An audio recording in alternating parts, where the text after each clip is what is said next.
वैसे जरूरी नहीं है, लेकिन वीडियो को लाइक या फिर डिसलाइक कर दिया करें। मूवी स्टार्ट होती है तो हम दो मैरिड कपल्स को देखते हैं। एक कपल में लड़की का नाम विकी होता है और दूसरे कपल में आदमी का नाम डगलस होता है। वो चारों एक जंगल में किसी क्रिएचर से अपनी जान बचाकर भाग रहे थे, लेकिन तभी वो क्रिएचर डगलस की वाइफ को पकड़ लेता है और उसे खींचकर अपने साथ ले जाता है। लेकिन डगलस अपनी वाइफ को बचाने के लिए कुछ भी नहीं कर पाता। इसके बाद सीन शिफ्ट होकर 5 कॉलेज स्टूडेंट्स पर आता है, जिनमें एक लड़की का नाम एलिसा था और बाकी उसके फ्रेंड्स थे और उसका एक भाई भी था। एलिसा की फीमेल फ्रेंड का नाम मैंडी था। असल में ये लोग एक जंगल में हाइकिंग के लिए आए होते हैं। इसके बाद ये जंगल में एक नोटिस लगा हुआ देखते हैं, जिसमें लिखा हुआ था कि यहाँ पर लोगों का आना अलाउड नहीं है। लेकिन वो सभी इस वार्निंग को सीरियस नहीं लेते, क्योंकि उन्हें लग रहा था कि ये गवर्नमेंट की कोई चाल है लोगों को यहाँ से रोक कर इस जंगल को खत्म करने की। इसके बाद ये लोग एंट्रेंस पर एक पिक्चर क्लिक करते हैं और आगे बढ़ जाते हैं। रास्ते में एलिसा अपनी फ्रेंड को बताती है कि मैं हर साल अपनी फैमिली के साथ इस जंगल में आया करती थी, लेकिन अब क्योंकि हम कहीं और शिफ्ट हो गए हैं, इसीलिए अब 7 साल के बाद मैं यहाँ पर आई हूँ। इसी दौरान हम वहाँ पर एक जानवर की डेड बॉडी को भी देखते हैं, जिसे किसी दूसरे जानवर ने काफी बुरे तरीके से मारा होता है। फिर थोड़ी दूर जाने के बाद एलिसा अपने भाई को और आगे जाने से मना करती है। वो कहती है कि अब हमें आगे बढ़ना नहीं चाहिए, क्योंकि हमने वापस भी तो जाना है और अगर हमें यहाँ पर रात हो गई तो हमें काफी मुश्किलात का सामना करना पड़ सकता है यहाँ पर। तब एलिसा का भाई उसे समझाता है कि हम पहले भी तो फादर के साथ जंगल में काफी आगे तक जा चुके हैं, इसीलिए तुम फिक्र मत करो, हमें कुछ भी नहीं होगा। और अब एलिसा को ना चाहते हुए भी अपने भाई की बात माननी पड़ती है। लेकिन थोड़ा आगे जाने के बाद इन सिबलिंग्स में बहस होने लगती है। तब इनकी बहस से परेशान होकर एलिसा का फ्रेंड जब थोड़ा आगे जाता है तो उसे वहाँ पर किसी का बैग पड़ा हुआ मिलता है। इसके बाद रात हो जाती है और ये लोग अभी तक जंगल में ही थे और यहाँ पर सब लोग एलिसा के भाई पर काफी गुस्सा कर रहे थे, क्योंकि वही सबको जंगल में इतना आगे लेकर आया था। इसके बाद इन्हें वहाँ पर उसी लड़की की डेड बॉडी के पार्ट्स मिलते हैं, जिसे मूवी के स्टार्ट में वो क्रिएचर अपने साथ ले गया था, यानी डगलस की वाइफ। और जब भी उस डेड बॉडी के पार्ट्स को देख रहे होते हैं कि तभी उन्हें वहाँ पर किसी क्रिएचर की आवाज सुनाई देती है, जिसकी वजह से ये लोग काफी डर जाते हैं। इसीलिए वो जल्दी से अपनी गाड़ी की तरफ भागने लगते हैं। लेकिन इससे पहले कि ये लोग अपनी गाड़ी तक पहुँच पाते, इनके सामने वही अजीब सा क्रिएचर आ जाता है, जो कि इन लोगों को देख लेता है और अब वो इनके पीछे पड़ जाता है। लेकिन लकीली ये लोग उस क्रिएचर से बचते हुए एक जगह पर आकर छुप जाते हैं और यहाँ उन लोगों को एक कैबिन नजर आता है, जिसे देखकर एलिसा का भाई उन सबको उस कैबिन में जाने का कहता है और खुद वो दूसरी तरफ जाकर उस क्रिएचर को डिस्ट्रैक्ट करने का कहता है। अब बाकी लोगों के जाते ही जैसे ही एलिसा का भाई उस क्रिएचर को डिस्ट्रैक्ट करने के लिए वहाँ से निकलने लगता है कि तभी उसके सामने वो क्रिएचर खुद आ जाता है और वो एलिसा के भाई पर अटैक करके उसे मार डालता है। इसके बाद अब ये चारों फ्रेंड्स कैबिन के अंदर जाने लगते हैं, लेकिन जब मैंडी अंदर जाने लगती है तो वो क्रिएचर उसका पाँव पकड़ लेता है। लेकिन ये सब मिलकर उसकी जान बचा लेते हैं। कैबिन में आते ही इन्हें वो तीनों सर्वाइवर्स मिल जाते हैं, यानी डगलस, विकी और उसका हस्बैंड, जिन्हें हमने मूवी के स्टार्ट में भी देखा था। इन तीनों ने मिलकर उस पूरे कैबिन को ब्लॉक कर दिया था ताकि ये उस क्रिएचर से बच जाए। इसके बाद विकी एलिसा को अपने बारे में बताने लगती है कि हम चारों असल में एक बिजनेस ट्रिप पर जा रहे थे, जिसके बाद हमारी गाड़ी खराब हो गई और हम इसी जंगल में फंस गए और उस क्रिएचर ने हमारी फ्रेंड को मार दिया। तभी एलिसा का फ्रेंड बताता है कि मैंने सभी के पेरेंट्स को कॉल कर दी है और पुलिस को भी इन्फॉर्म कर दिया है और अपनी लोकेशन भी बता दी है, इसीलिए बहुत जल्द कोई ना कोई उनकी हेल्प के लिए यहाँ पर आ जाएगा। तब डगलस कहता है कि कोई भी हमारी हेल्प करने के लिए यहाँ पर नहीं आ पाएगा और अगर हमने इस कैबिन से निकलने की कोशिश की भी तो वो क्रिएचर हमें मार देगा। इसके बाद ये लोग सभी डोर्स और विंडोज को और भी अच्छी तरह से ब्लॉक कर देते हैं ताकि वो क्रिएचर अंदर ना आ सके। यहाँ पर एलिसा काफी परेशान होती है, क्योंकि उसे लग रहा था कि वो क्रिएचर यही चाहता है कि वो सब इसी जगह पर एक साथ कैद रहे।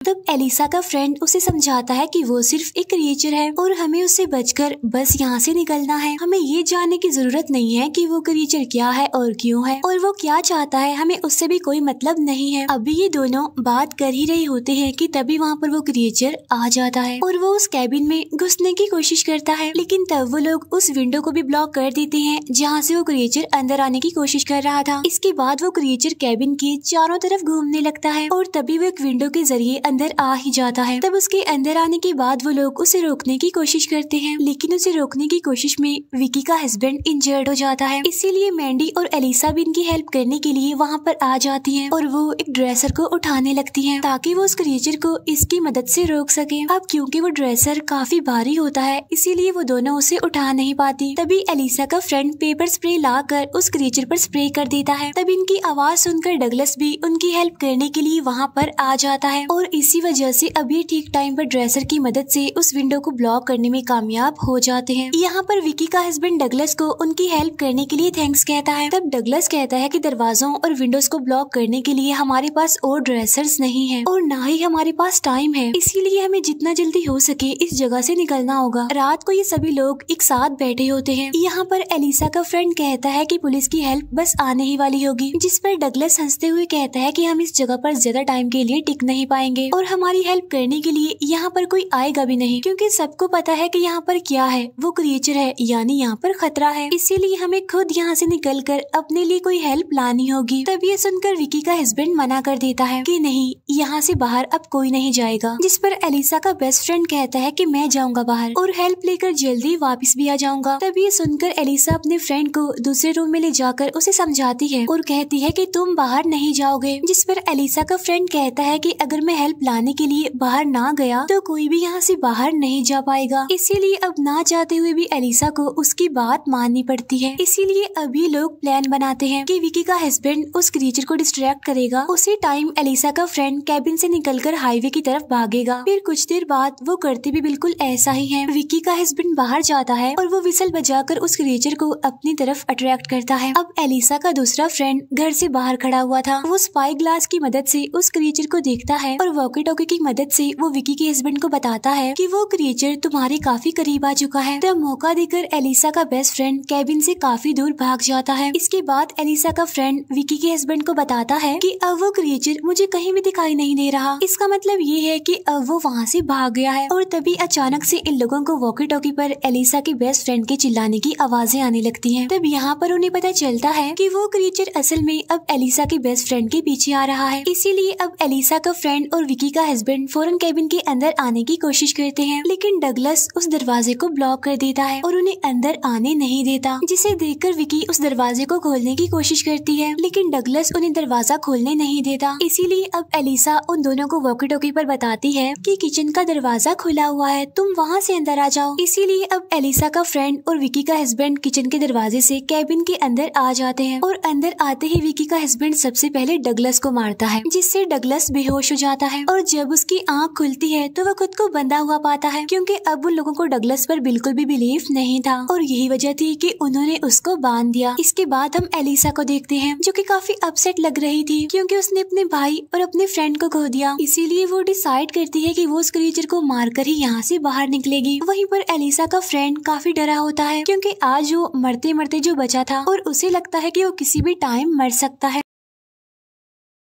इसीलिए मरने से पहले वो मैंडी को सॉरी बोलता है कि मैं तुम्हें चीट कर रहा था। तब ये बात सुनकर मैंडी काफी गुस्सा हो जाती है उस पर और तभी वहाँ पर वॉकी टॉकी बजने लगता है, जिसे देखकर उन सबको लगता है कि शायद ये एलिसा के फ्रेंड की तरफ से भेजा गया कोई सिग्नल है। लेकिन उन्हें दोबारा से वॉकी टॉकी की बजने की आवाज सुनाई देती है, जिसे फॉलो करने पर इन्हें पता चलता है कि वो आवाज असल में अंडरग्राउंड रूम से आ रही है। इसीलिए अब एलिसा बगैर सोचे समझे अंडरग्राउंड रूम में जाने का फैसला करती है और बाकी सब भी उसे फॉलो करते हैं। लेकिन जाने से पहले विकी का हस्बैंड उसे ऊपर ही छोड़ देता है, इस फिक्र में कि कहीं वो क्रिएचर मेरी वाइफ को मार ना दे। अंडरग्राउंड रूम में इन्हें एलिसा का बेस्ट फ्रेंड मिलता है, जो कि काफी इंजर्ड था। उसे देखते ही वो लोग उसे वहाँ से ले जाने की कोशिश करते हैं, लेकिन तभी वो क्रिएचर वहाँ पर आ जाता है और अब विकी का हस्बैंड उस क्रिएचर को रोकने की कोशिश करता है। इसके बाद ये लोग एलिसा के फ्रेंड को लेकर ऊपर आ जाते हैं, लेकिन अब क्योंकि विकी का हस्बैंड उस क्रिएचर को रोकने गया था, इसीलिए वो उसके सामने टिक नहीं पाता। इट्स मीन वो क्रिएचर उसे भी मार डालता है। तभी हम देखते हैं कि एलिसा के बेस्ट फ्रेंड की हालत काफी खराब है। तब उसकी ऐसी हालत देखकर डगलस उनसे कहता है कि ये किसी भी टाइम मर सकता है, लेकिन शायद इसकी वजह से हम बच सकते हैं। असल में डगलस का आइडिया एलिसा के फ्रेंड को यूज करके उस क्रिएचर को डिस्ट्रैक्ट करने का था, ताकि ये सब लोग यहाँ से निकल सके। लेकिन एलिसा इस बात पर बिल्कुल भी एग्री नहीं करती, बल्कि वो एक दूसरा प्लान बनाती है कि हम उस क्रिएचर को इस जगह पर लाकर ट्रैप करेंगे और फिर उसे अंडरग्राउंड रूम से मिले हुए उस फ्यूल की मदद से जला देंगे। तब एलिसा का ये प्लान सुनकर डगलस भी उसकी बात पर एग्री करता है और वो कहता है कि मैं भी उस क्रीचर को पकड़ने में तुम्हारी हेल्प करूंगा। इसीलिए एलिसा अब अपने फ्रेंड को कहती है कि डगलस को खोल दो,